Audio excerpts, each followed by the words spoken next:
Ho ho! Levante are coming off a 4-0 win away at Girona. What do you see as the keys to this match, and what does Real Madrid need to do to win it? Hello, good afternoon everyone. Any away trip is complicated, and Levante, not just because of their last win in Girona, but they also played well against Betis. Even in the opening league match against Barça, they caused a lot of problems. They've got a very competitive coach who's done well wherever he's been, and he's doing an excellent job at Levante. So tomorrow we'll need to do many things right. Play with quality, with rhythm, with concentration, and be ready to do our job properly throughout the match. You watch a huge amount of football, and today is the Ballon d'Or ceremony. If Dembélé doesn't win it, would that surprise you? We'll see what happens. As you say, I do watch a lot of football, but this isn't my area. I'm not on the jury. I don't get a vote. So we'll see after the gala who the winner is. Honestly, I haven't thought much about it. My focus is on Levante. Your team is perfect so far in La Liga and Champions League. I remember before the first international break you said that, with such a short pre-season, the key was to get through those 3 games with the points and then later find better rhythm. Where do you think the team is at now? We're better, and we're on the right track. I still think we can improve. We're still building the pillars and the foundations and need to be more consistent in repeating those things. The other day, we played a serious, solid match that we can definitely improve, but it also showed us many of the positives we're doing. As you said, it's just 5 league games and 1 in the Champions League. That's nothing yet. We have to maintain the ambition, the hunger, because this year we want to win a lot of points. To do that, we have to win a lot of matches. The more consistent we are in our play, in our mentality, in controlling the game and our emotions, the further we'll go. There was a lot of attention on Vinícius the other day. You were asked about it after the match last weekend. Does it bother you when players publicly show their frustration at being substituted? Well, I was a player myself, and honestly, when I was substituted, sometimes it wasn't the nicest moment either. So I take it naturally, very calmly. We talk about these things. I like to be close to the players to discuss how they felt in the match. I don't make a big drama out of something small. Were you surprised by how Álvaro Carreras has adapted at Madrid, especially in a position once occupied by Roberto Carlos and Marcelo? I was optimistic because I'd been following him for some time. We had all been. But what has pleasantly surprised me is his personality and competitiveness. He makes very few mistakes, stays focused on the game, and has great mental strength, tactical quality, and technical ability. He's very complete. The immediate impact he's made has been quite remarkable, and it's fantastic news. We also have Fran, and David can play there too, and Ferland when he's back. But Alvaro's performances so far have been excellent. The other day you said you spoke with Vini to check how he was doing. He started against Espanyol, but when you substituted him, he seemed to show he wasn't happy with his situation in the team. Do you get that same impression?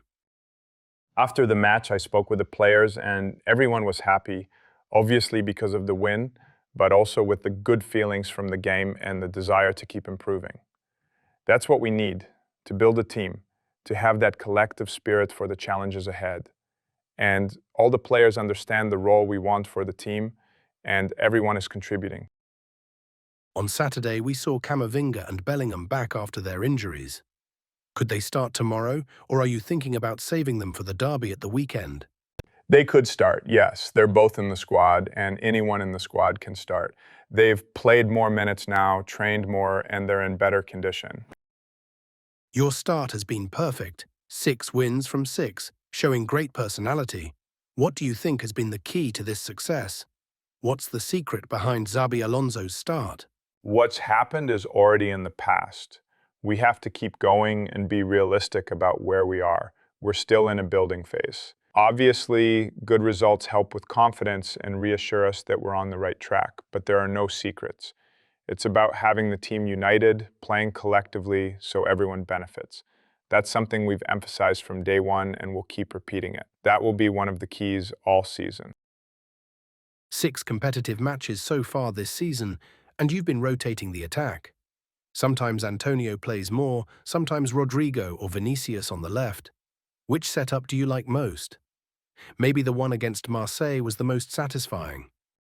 That's a very tricky question because I'd get myself into trouble if I gave you a straight answer. The reality is we need all of them. I'm pleased overall, though I think we can still improve. In the final third, whether it's efficiency or creativity, we have to keep evolving and trying different things. But there's a solid base being built, and that will carry us through the season. All of them are in good shape. Some could have scored more goals than they have, others are still waiting for their first, but they all have the hunger, and that's what I have to harness. Then I make my choices. Against Espanyol, you had 72% possession, your highest so far, but also the fewest shots, just 16. Levante will probably sit deep as well. Do you have different approaches to improve your finishing or create more shots on goal? Yes, the other day we struggled a bit in the final third, as I mentioned, in terms of creating more. We've spoken about it and tried to make adjustments so we're ready for different scenarios. Levante can sit deep, but they can also press. They've got two strikers in good form and wide players who join in aggressively. So we have to be prepared for all phases of the game. The sharper we are up front, the better. The stats are the stats. They can't be denied, but their interpretation can vary. Coming back to Vinícius, what does he need to do to get the minutes he seems to want or feels he deserves? I'm happy with what he's doing. We're only just starting the season, so there's still a long way to go. He has to keep being important, keep feeling comfortable, and there's plenty of football ahead. On Camavinga, he's starting his fifth season at Madrid, still only 22, the youngest among Tchouaméni and Valverde. What do you expect from him this year? More maturity, with and without the ball. I'm curious to see more of Eduardo because although he's been here a while, he hasn't always been available. I've watched him, of course, but now I want to work with him more closely on the pitch, correcting things, seeing how he interprets situations. He has enormous potential, many qualities. Within the collective project, there are also individual ones, and Eduardo is definitely one of those. What he's done at such a young age is already significant, but there's much more to come. He's eager, generous, very team-oriented, but individually, he also offers something unique. From the number 6 position with his driving runs, he can break lines, push into advanced areas. He's not static. He's dynamic and has excellent attributes. Hansi Flick recently said it's disrespectful not to attend the Ballon d'Or gala when you have nominated players. What's your opinion on these galas, and on attending or not attending? Well, we have a league match at Levante tomorrow.